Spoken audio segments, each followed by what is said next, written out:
Avant d'aborder la dernier temps d'échange qui porte comme titre Économie circulaire, source d'innovation pour la transition énergétique, eh bien, je vais te demander, alors on va avoir une petite présentation flash, un cas d'école avec l'intervention de Jean Assemat de la Poste. Alors lui, son cas est intéressant parce que vous allez voir, on a une initiative qui est innovante et en même temps, on l'a abordé tout au long de la journée, des difficultés face à ce type d'initiative, difficulté de mettre en place le recyclage, il s'agit du recyclage de piles, pour des raisons réglementaires que M. Assemat, vous allez nous expliquer en 5 minutes, s'il vous plaît. Bien, bonjour. Donc, ce projet a été mené en partenariat avec l'ADEME Occitanie, M. Bardou, que je salue au passage, et l'éco-organisme Screlec, qui est un des 2 éco-organismes en France habilités par l'État pour organiser et financer le recyclage des piles usagées. Alors, il faut savoir qu'en France, actuellement, depuis de nombreuses années, il se vend chaque année à peu près 30 000 tonnes de piles, parfois un peu plus. Et sur ces 30 000 tonnes de piles, eh bien, nous arrivons à recycler péniblement un tiers lorsqu'elles arrivent en fin de vie. Ce qui veut dire que les 2 autres tiers sont soit jetés dans les poubelles avec les ordures ménagères, ce qui n'est pas bien du tout d'un point de vue environnemental, soit stockés dans nos armoires, nos celliers ou nos garages pendant des mois, voire des années. Donc il y a un gisement potentiel qui existe, et de l'autre côté, la Poste est en recherche d'activité, puisque vous le savez, les volumes de courrier fondent comme neige au soleil, et donc nous cherchons à développer des activités complémentaires qui permettent de pallier cette baisse de courrier. Nous avons lancé ce projet de collecte de piles sur l'agglomération de Rodez, ainsi que sur les communes de l'Union et de Saint-Jean en Haute-Garonne. Et ce test a été mené au printemps dernier. En fait, ça consistait tout simplement à proposer aux particuliers de ces secteurs de se débarrasser gratuitement de leurs piles usagées en les plaçant dans leur boîte aux lettres, dans un sachet spécial qui avait été distribué au préalable. Et il suffisait pour les particuliers de nous contacter soit par Internet, sur un site web dédié, soit par téléphone avec un numéro spécial, donc un plateau téléphonique spécial, pour convenir d'une date d'enlèvement. Et le jour dit, le facteur recevait sur son smartphone une indication selon laquelle il fallait aller chercher un sachet de piles chez Madame Dupont, 3 rue des Magnolias à l'Union. Et de ce fait-là, il savait qu'il fallait qu'il ouvre la boîte aux lettres chez Madame Dupont, chose qu'il ne fait pas d'habitude, puisque vous savez, les facteurs distribuent le courrier à travers la fente de la boîte aux lettres. Donc ils ne savent pas à l'avance ce qu'il y a dans la boîte aux lettres.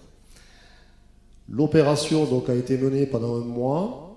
Il y a 900 personnes environ qui ont souscrit à ce service gratuit. Donc 900, j'allais dire seulement, parce qu'en fait on en attendait beaucoup plus, on en attendait au moins 4 fois plus. Ce qui veut dire que les opérations, les gestes de tri sont à inscrire dans la durée pour qu'ils rentrent dans les esprits. Malgré tout, ces 900 personnes ont été très satisfaites de l'opération, puisqu'elles nous ont laissé beaucoup de commentaires très élogieux, soit sur le site internet, soit auprès des téléopérateurs qui ont été contactés. Et puis, elles nous ont donné beaucoup de piles, puisqu'en moyenne, on a récupéré 2,5 sachets par foyer. Alors qu'au départ, on n'avait distribué qu'un seul sachet, mais avec la possibilité pour les particuliers de commander des sachets supplémentaires s'ils le souhaitaient. Voilà. Et à partir de là, donc, nous avons fait un bilan de l'expérimentation, bien entendu, et nous avons convenu avec nos partenaires de continuer l'expérimentation, peut-être sous des formes différentes, pour faciliter encore le geste de tri, en utilisant notamment la technologie du QR code. Mais le problème, c'est que le projet actuellement est complètement bloqué. Pour des raisons réglementaires, techniques ? Voilà, donc en fait, il s'agit bien de raisons réglementaires. Nous sommes en pourparlers depuis plus d'1 an avec le ministère de l'Environnement sur ce sujet, concernant la réglementation applicable à ce projet. Qu'est-ce qui peut bloquer? Parce que l'idée est géniale, a priori. Alors oui, c'est la Direction générale de la prévention des risques qui dépend du ministère de l'Environnement. Et donc en fait, la lecture que font nos interlocuteurs du ministère de l'Environnement est la suivante.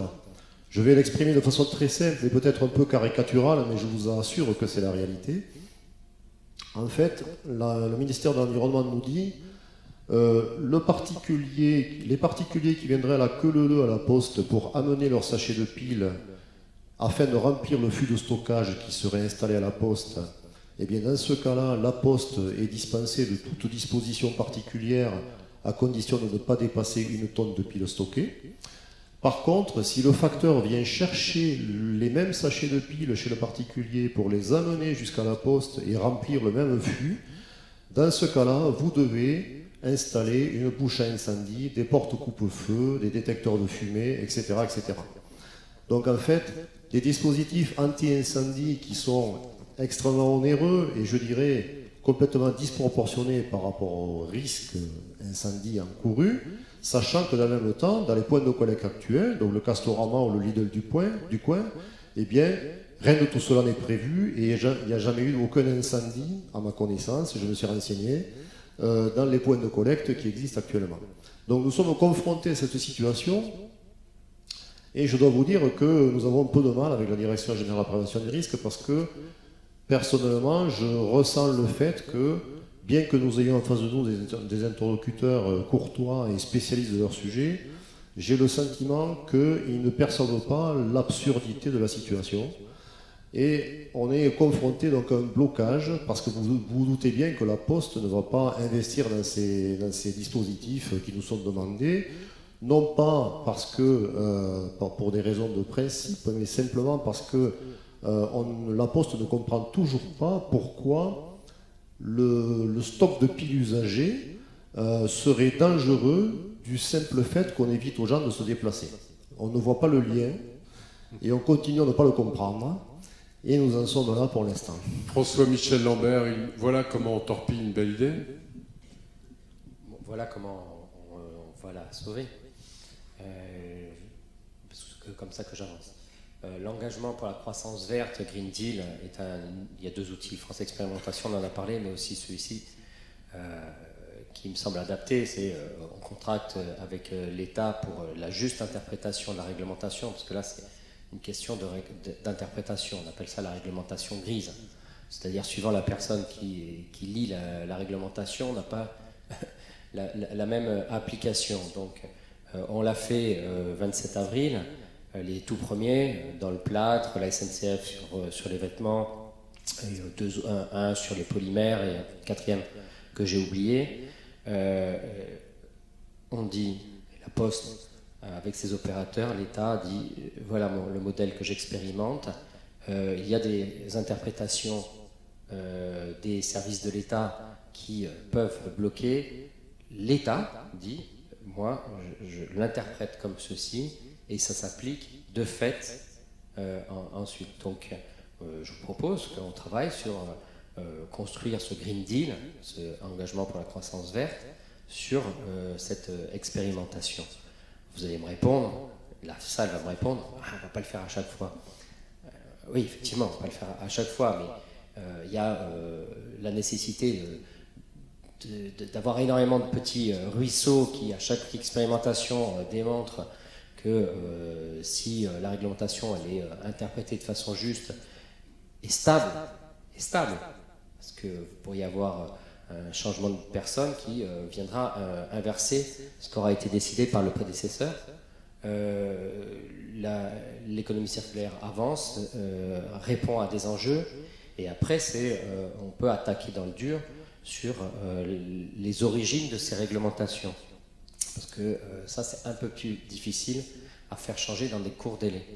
Donc moi, je vous propose qu'on soit sur cet engagement pour la croissance verte.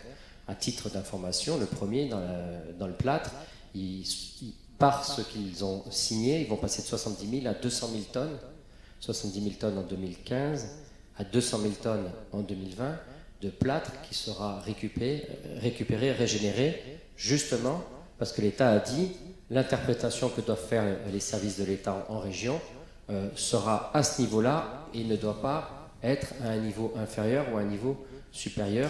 Donc la filière plâtre peut investir et savoir qu'elle n'aura pas des blocages administratifs sur leur dynamique. Bon, on compte sur vous, Monsieur Lambert, et voyez-vous tous les deux pour débugger ce dossier. Merci, Jean Assemat.